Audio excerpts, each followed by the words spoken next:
mas matagal pa yun. Party ng senior namin.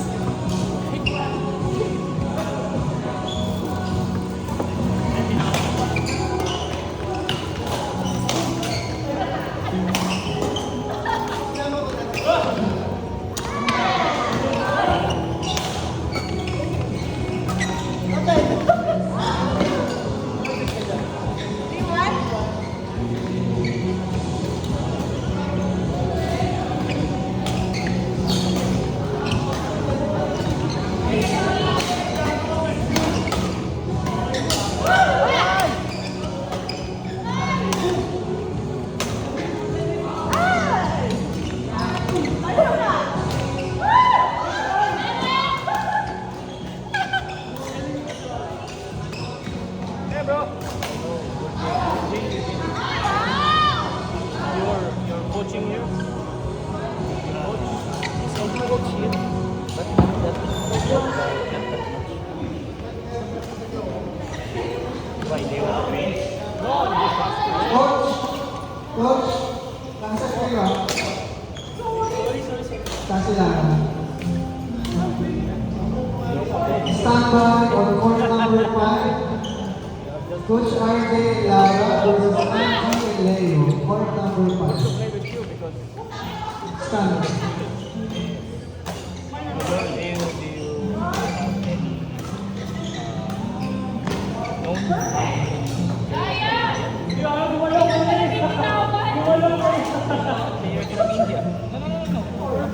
Do you know Rajawat? Rajawat? Where?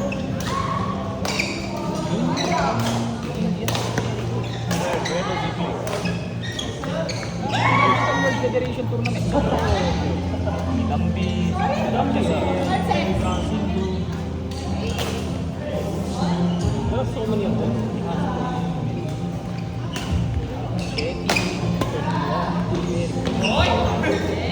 But this really is way.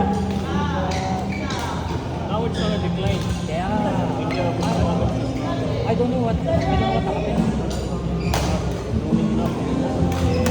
not investing, How about Philippines? Here?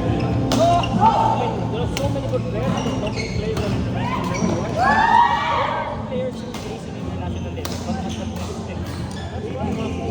Because the skills, because the play priority, the play priority, the studies.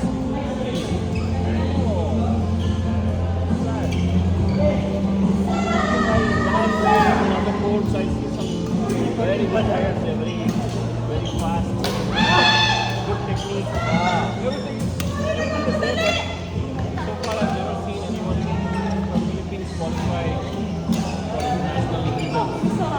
There are players who qualify. I know I've seen that. But usually the players of the Philippines qualify at the lower level. Lower level external level. Not the professional.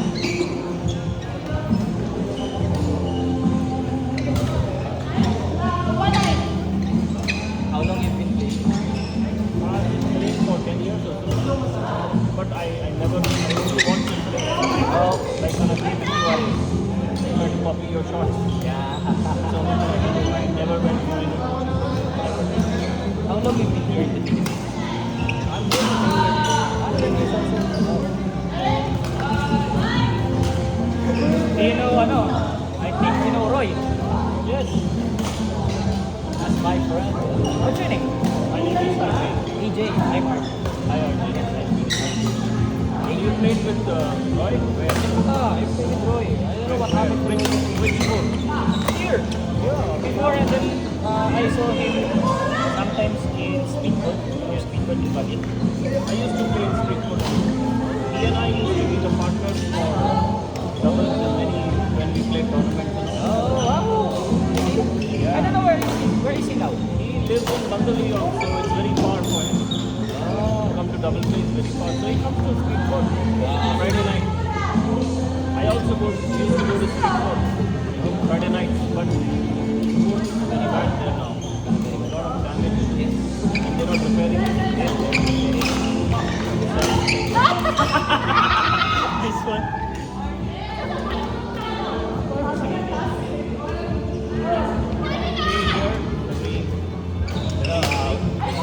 Every time, everyone might eat a little. That's what we do.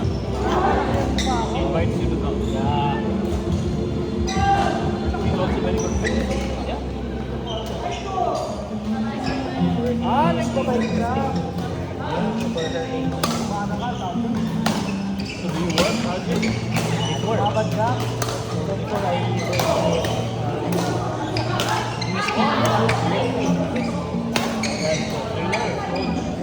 before professor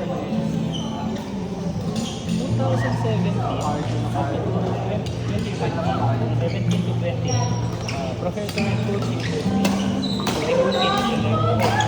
from 2020 to 2023 I do coaching in the national team and then 2023 2024 I am in the UP team. Yes, and then 2024 in Globe. Coach in Globe. Well, badminton. Professional coach. That's your full-time profession now. Most people do that for only fun. It's like a bread and butter. I think That's it. and seriously,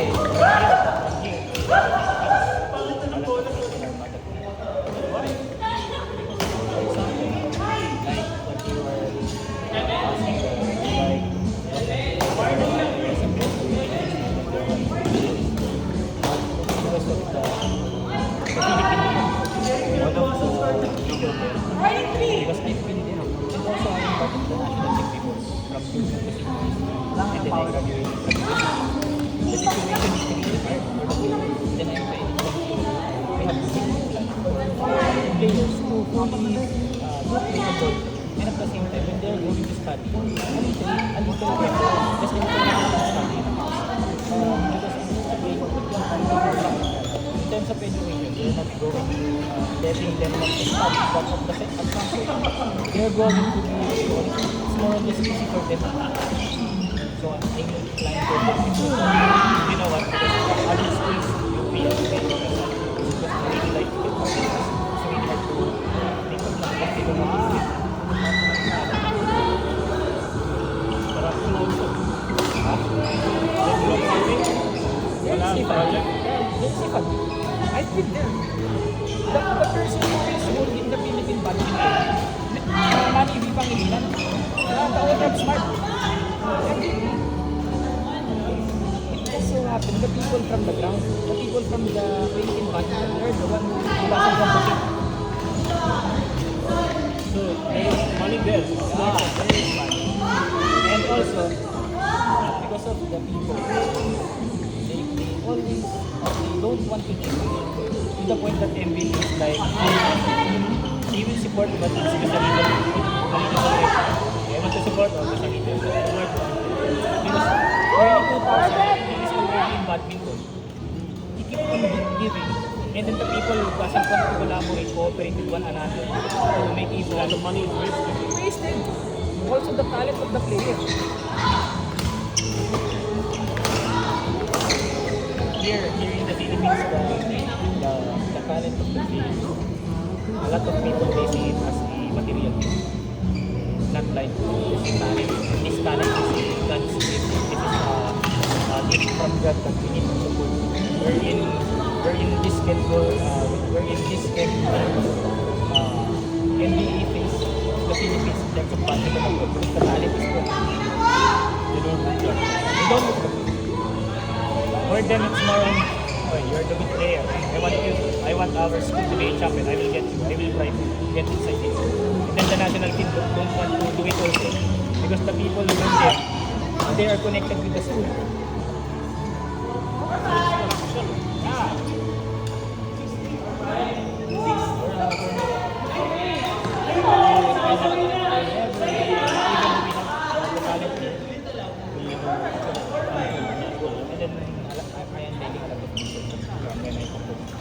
Do you have any idea if, as certain thing, a certain, for example, it's a soup, a tomato, If you eat tomato in On court are number good for 6, it. Leo And then say one Gerard ramen, everything versus will get ramen, CJ right? Leo. Court But the number Philippines, it's a 6. different story.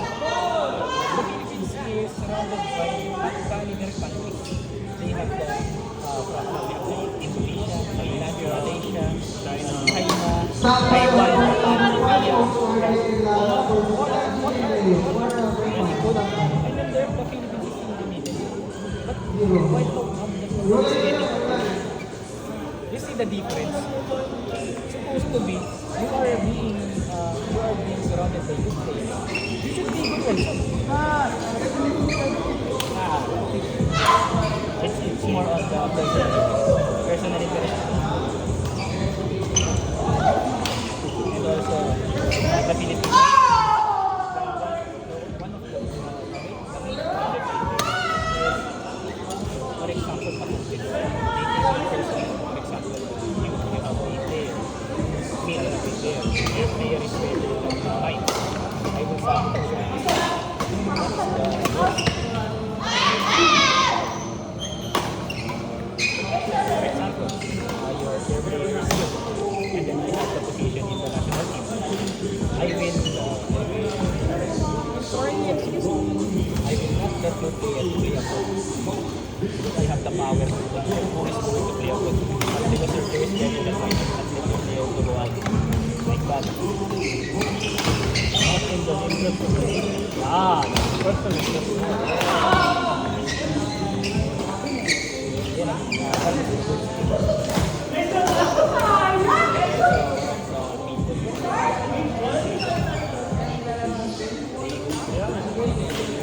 To the point that they're going to use the talent of the material to beat that one with ito eh. Ito Agnes. You know AJ? Oh, no, hi, AJ, nice meeting you. You're such a good player, I was just telling. Yeah.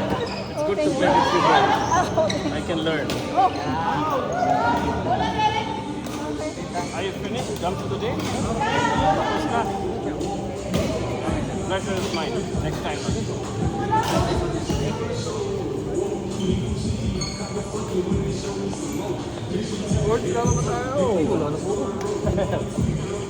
Yan na po ako. Tawag dyan.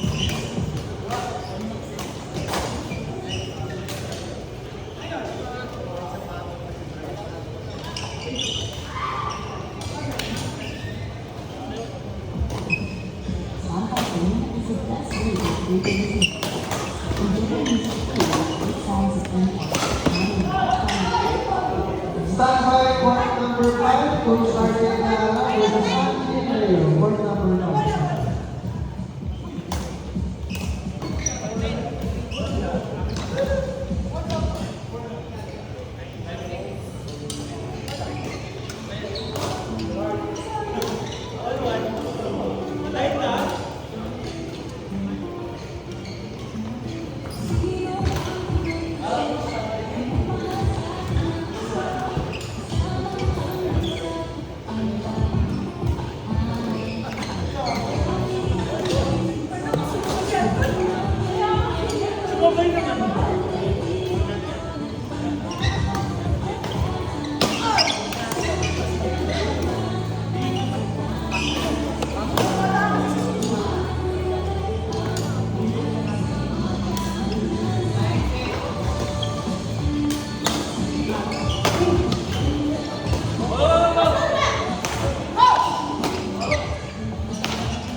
Di ba na nangangasam na, di ba na tatapos?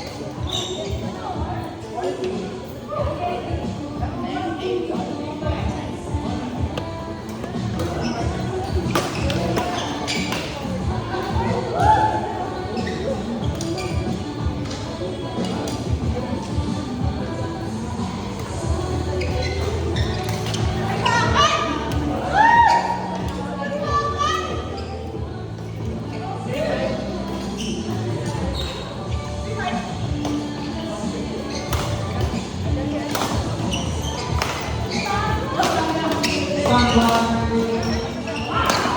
court 6, Derek and Anton versus AJ and Steven. Court number 6, standby.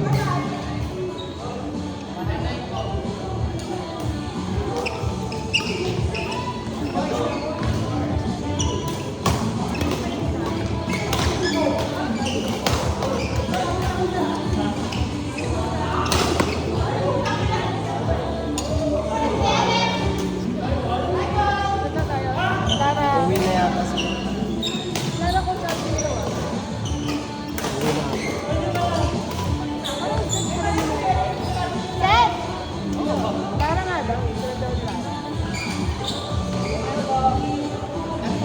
Tinanong ko kasi siya kanina doon.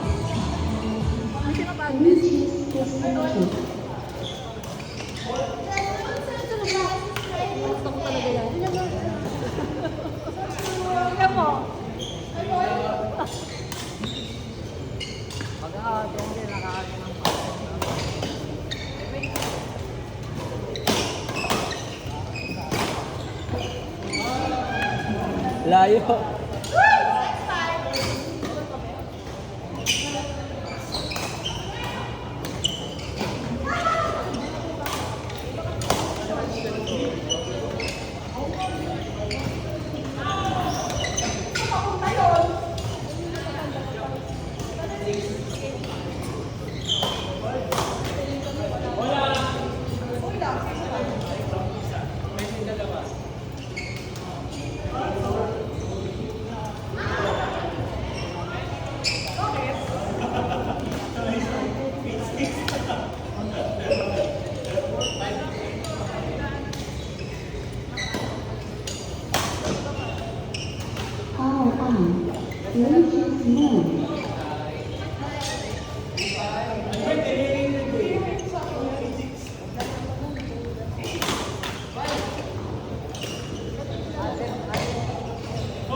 Ha?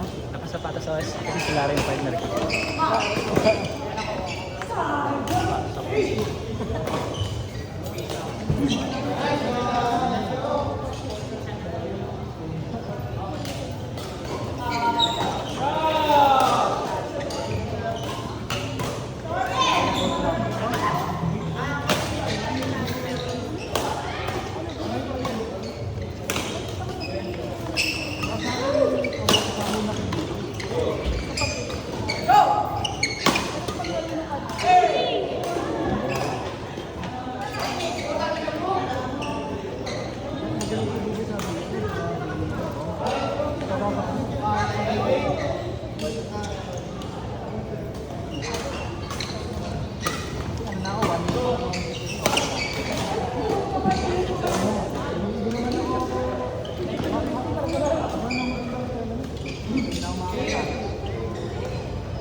Out. Hindi naman ako ano pang last night?